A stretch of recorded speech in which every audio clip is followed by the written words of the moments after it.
ഇനി നമുക്ക് ക്യാൻവാസിൽ വരച്ചു തുടങ്ങാം. ഏതെല്ലാം വഴിയിൽ ഔട്ട്ലൈൻ വരയ്ക്കാം, ഒരു റെഫറൻസ് ഇമേജിനെ എങ്ങനെ ക്യാൻവാസിലേക്ക് ഇമ്പോർട്ട് ചെയ്യാം, ടൈം ലാപ്സ് വീഡിയോയിൽ റെഫറൻസ് ഇമേജ് കാണാതെ എങ്ങനെ എക്സ്പോർട്ട് ചെയ്യാം. ഔട്ട്ലൈൻ വരയ്ക്കാനായിട്ട് ഒരുപാട് വഴികളുണ്ട്. ഓരോ ആർട്ടിസ്റ്റിന്റെയും സ്കിൽ അനുസരിച്ച്, ടേസ്റ്റ് അനുസരിച്ച് എങ്ങനെ വേണമെന്നുള്ളത് നിങ്ങൾക്ക് തീരുമാനിക്കാം. ഇതിലേതാണ് മികച്ചത്, ഇതെല്ലാം തെറ്റായ രീതിയാണ്, അങ്ങനെ ശരിയും തെറ്റും നിർണ്ണയിക്കലല്ല ഈ വീഡിയോയിൽ. വരയ്ക്കുന്ന ആളുടെ ഗോൾ അനുസരിച്ച് ആ പർട്ടിക്കുലർ മെത്തേഡ് പ്രാക്ടീസ് ചെയ്യാം.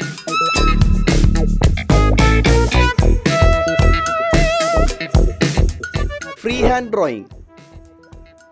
ഒരു രീതിയിലും ഒരു അസിസ്റ്റന്റിന്റെ ആവശ്യം നിങ്ങൾക്കില്ലെങ്കിൽ, അതായത് ഇമാജിൻ ചെയ്ത അല്ലെങ്കിൽ മനസ്സിലുള്ള വിഷ്വൽ ഇമാജിൻ ചെയ്ത് വരയ്ക്കാൻ പറ്റുന്ന ആളാണെങ്കിൽ വേറെ ഒരു പരിപാടിയില്ല, പുതിയ ക്യാൻവാസ് ക്രിയേറ്റ് ചെയ്ത് വരച്ചു തുടങ്ങാം. ഔട്ട്ലൈൻ വരയ്ക്കാനായിട്ട് സ്കെച്ചിങ് സെക്ഷനിലെ peppermint, procreate pencil, 6B pencil, inking സെക്ഷനിലെ ഫൈൻ ടിപ്പും നിങ്ങൾക്ക് ഉപയോഗിക്കാം. ഈ ഔട്ട്ലൈൻ വരയ്ക്കുമ്പോൾ നീറ്റ് അല്ലാത്ത പോലെ ലൈൻസ് വരികയാണെങ്കിൽ, കുറച്ചുകൂടി സ്മൂത്ത് ലൈൻസ് ആണ് വേണ്ടതെങ്കിൽ ഈ ലൈൻസിനെ ഒന്ന് സ്റ്റെബിലൈസ് ചെയ്യാനുള്ള ഓപ്ഷൻ പ്രോക്രിയേറ്റിൽ കൊടുത്തിട്ടുണ്ട്. വരയ്ക്കാൻ തിരഞ്ഞെടുത്ത ബ്രഷിൽ സിംഗിൾ ടാപ്പ് ചെയ്ത് ബ്രഷ് സ്റ്റുഡിയോയിലേക്ക് എൻ്റർ ആവാം. ഇവിടെ രണ്ടാമത്തെ ഓപ്ഷനായി സ്റ്റെബിലൈസേഷൻ കാണാം. ഈ സ്റ്റെബിലൈസേഷൻ ടാപ്പ് ചെയ്ത് സ്ട്രീം ലൈനും സ്റ്റെബിലൈസേഷനും അഡ്ജസ്റ്റ് ചെയ്യാം. നമ്മൾ വരയ്ക്കുന്ന ലൈൻസ് സ്മൂത്ത് ആവാനും കൈകളിലെ ചെറിയ മൂവ്മെന്റ് പോലും ഓവർകം ചെയ്ത് വൃത്തിയായ ലൈൻസ് വരുന്നതിനുമാണ് സ്ട്രീം ലൈൻ ഉപയോഗിക്കുന്നത്. പിന്നെ ഈ സ്റ്റെബിലൈസേഷൻ ഉപയോഗിക്കുന്നത് ഒരു സ്റ്റഡി ലൈൻ കിട്ടാൻ വേണ്ടിയാണ്. സ്റ്റെബിലൈസേഷൻ എമൗണ്ട് കൂട്ടുമ്പോൾ വരയ്ക്കുന്ന ലൈൻസ് കുറച്ച് സ്ലോ ആയിട്ടായിരിക്കും പെൻസിൽ ടിപ്പിനെ ഫോളോ ചെയ്യുന്നത്. സോ ഇത് രണ്ടും അഡ്ജസ്റ്റ് ചെയ്തുകൊണ്ട് ലൈൻസിന് സ്മൂത്ത് ആൻഡ് സ്റ്റഡി ലൈൻ ആക്കി വരയ്ക്കാം. ഫ്രീ ഹാൻഡ് സ്കെച്ചിങ് പ്രാക്ടീസ് ചെയ്യുന്നവർ ആദ്യം തന്നെ വരയ്ക്കാൻ ഉദ്ദേശിക്കുന്നത് ഇതുപോലെ റഫ് ആയിട്ട് വരച്ച് ഒരു ഐഡിയ ക്രിയേറ്റ് ചെയ്യണം. ഇത് പുതിയ ലെയറിലായിരിക്കണം വരയ്ക്കേണ്ടത്. ഇനി ഈ ലെയറിന്റെ ഒപ്പാസിറ്റി കുറച്ച് പുതിയ ലെയർ ക്രിയേറ്റ് ചെയ്തുകൊണ്ട് ഫൈൻ ട്യൂൺ ചെയ്ത അടുത്ത സ്റ്റേജും വരച്ചെടുക്കണം. ഇങ്ങനെ ഓരോ ലെയറിലും ഫൈൻ ട്യൂൺ ചെയ്ത് നിങ്ങൾ വരയ്ക്കാൻ ഉദ്ദേശിക്കുന്ന നിങ്ങളുടെ ഇമാജിനറി ആർട്ടിനെ ക്യാൻവാസിലേക്ക് കൊണ്ടുവരാൻ പറ്റും.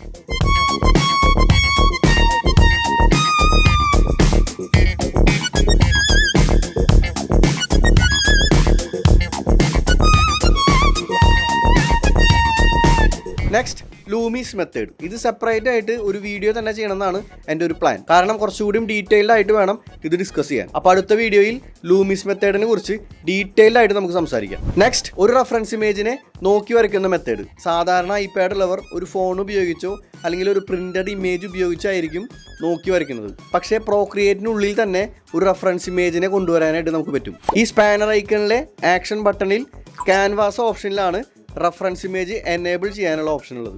അപ്പോൾ റെഫറൻസ് പാനൽ ഓപ്പൺ ആയി വരുന്നത് കാണാം. ഇപ്പോൾ ഈ റെഫറൻസ് പാനലിൽ ക്യാൻവാസിൻ്റെ തന്നെ സ്ക്രീൻ ആയിരിക്കും ഉണ്ടായിരിക്കുക. തൊട്ടടുത്തുള്ള ഇമേജിൽ ടാപ്പ് ചെയ്ത് റെഫറൻസ് ഇമേജിനെ ഇമ്പോർട്ട് ചെയ്യാനുള്ള ഓപ്ഷൻ വരുന്നതാണ്. ഇമ്പോർട്ട് ഇമേജ് ടാപ്പ് ചെയ്ത് ഗാലറിയിൽ നിന്നും റെഫറൻസ് ഇമേജിനെ ഇമ്പോർട്ട് ചെയ്യാം. ഇനി ഈ റെഫറൻസ് ഇമേജ് നോക്കിയിട്ട് നിങ്ങൾക്ക് വരയ്ക്കാം. ബാക്കി മെത്തേഡ്സ് എല്ലാം മുൻപ് പറഞ്ഞ പോലെ തന്നെ ബ്രഷും ലെയേഴ്സും എല്ലാം സെയിം മെത്തേഡ്. ഈ റെഫറൻസ് ഇമേജിന്റെ ഇവിടെ പ്രസ് ചെയ്ത് ഡ്രാഗ് ചെയ്ത് കഴിഞ്ഞാൽ ഈ പാനലിനെ മൂവ് ചെയ്യാനും ബോട്ടം സൈഡിലെ ഈ രണ്ട് എഡ്ജിലും പ്രസ് ചെയ്ത് ഡ്രാഗ് ചെയ്ത് കഴിഞ്ഞാൽ റെഫറൻസ് പാനലിന്റെ സൈസ് അഡ്ജസ്റ്റ് ചെയ്യാനും പറ്റും. ഇനി റെഫറൻസ് പാനൽ ക്ലോസ് ചെയ്യാൻ ഈ close icon.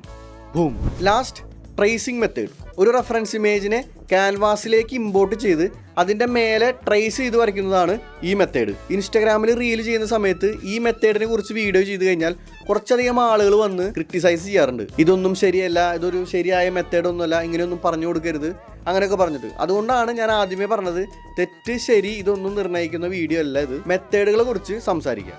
Action സെക്ഷനിലെ insert photo tap ചെയ്ത് കഴിഞ്ഞാൽ ഗാലറിയിൽ നിന്നും ഈ റെഫറൻസ് ഇമേജിനെ ഇമ്പോർട്ട് ചെയ്യാനുള്ള ഓപ്ഷൻ വരുന്നതാണ്. ക്യാൻവാസിലേക്ക് ഇമ്പോർട്ട് ആയതിനു ശേഷം ഈ ഇമേജിനെ സ്കെയിൽ ചെയ്ത് അഡ്ജസ്റ്റ് ചെയ്യാം. ഇനി ഈ ഇമേജിന്റെ ലെയറിൽ ഐക്കൺ ടാപ്പ് ചെയ്ത് കഴിഞ്ഞാൽ ഒപ്പാസിറ്റി കുറയ്ക്കാനുള്ള ഓപ്ഷൻ ഉണ്ട്. അങ്ങനെ ഒപ്പാസിറ്റി കുറച്ച് റെഫറൻസ് ഇമേജിന്റെ മേലെ ഒരു പുതിയ ലെയർ ക്രിയേറ്റ് ചെയ്തുകൊണ്ട് ട്രേസിംഗ് സ്റ്റാർട്ട് ചെയ്യാം. ആക്ഷൻ ബട്ടണിലെ ആഡ് സെക്ഷനിൽ ഈ ഇൻസെർട്ട് ഫോട്ടോ ടാപ്പ് ചെയ്താലാണ് ക്യാൻവാസിലേക്ക് ഇമേജ് ഇമ്പോർട്ട് ആവുന്നതെന്ന് നമ്മൾ പറഞ്ഞു. ഈ മെത്തേഡിൽ ചെയ്യുമ്പോൾ നമ്മുടെ ടൈം ലാപ്സ് വീഡിയോയിൽ ഈ റെഫറൻസ് ഇമേജ് വരുന്നതായിട്ട് കാണാം. ഇങ്ങനെ വരാതിരിക്കാൻ ഈ ഒരു സ്റ്റേജിൽ ഇൻസെർട്ട് ഫോട്ടോ ലെഫ്റ്റിലേക്ക് സ്വൈപ്പ് ചെയ്ത് ഇൻസെർട്ട് പ്രൈവറ്റ് ഫോട്ടോ ടാപ്പ് ചെയ്താൽ മതി.